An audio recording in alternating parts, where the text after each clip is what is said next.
Hey guys, Michael McFarland here. Welcome to McFarland's Corner and the Daily Rundown. Lake Fork Daily Rundown. Prepping for the Skeeter event now, so things are a little bit different.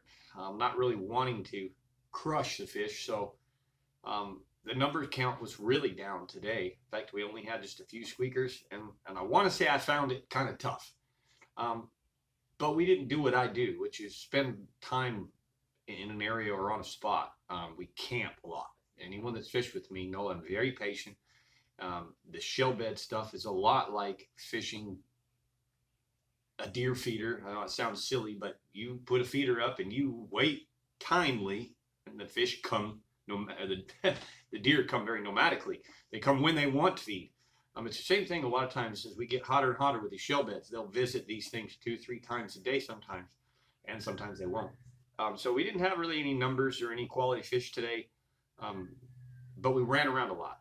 I gave 13 different waypoint spots from south to north of offshore structure, shell beds, exclusive areas. And I'm pretty sure my confidence is when my client applies the time a little more thorough in those areas and or picks 2 or 3 areas and narrows down and really puts the quality fish time to it, it'll produce for him. But basically, guys, the lake was 81 degrees this morning, 83 off at the end of the day. Deep bites coming together. Gates are closed now, and just in time for some more rain. Let's hope no more rain. I just heard somebody saying that we've had rain every week since last September, and that's about right.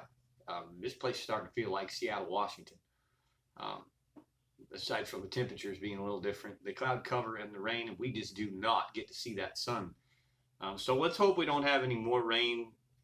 It's really what's been going on. Just about time we get the gates closed and the lake stabilizing, we get flooded again.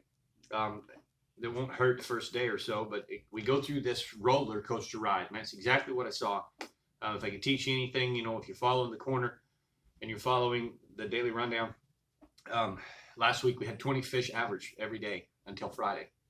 Well, remember we had the floodings in the middle of the week, and even though the gates were open, the lake was still coming up. Even with 4 gates open, the lake was still on the rise.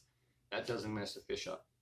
When the lake stabilizes, balances, and then starts to flush out, starts to drop, dropping water points out fish. In this case, with gates open, it repositions them, makes them act like spooky deer. They're tough to catch. So gates are closed. You shouldn't see that anymore for the next couple of days. Full pool, basically, about 1 inch over pool. Water looks great. Lake's in great shape and loaded with fish. I know there's a lot of guides that did start feeling the grind the past couple of days.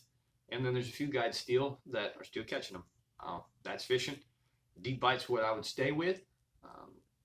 Secondary points, main lake points, long points, humps, ridges.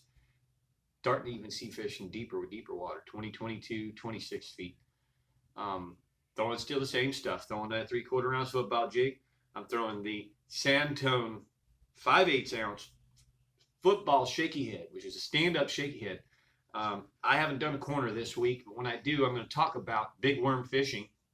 I'm going to talk about why I drag uphill, and especially with that shaky head. So look for that in the show. It's real critical to drag that shaky head uphill. It's a stand-up shaky head, and when you do that, that bait constantly stays straight up and down as you climb it up that hill. If you turn around and reverse and throw that downhill, coming downhill, sometimes that worm and gravity can roll over, and it doesn't have the same awesome presentation, stand-up style. But we'll talk more about that in McFarland's Corner. Appreciate all the support. I've had so many people tell me thank you for the corner. Man, thank you for watching.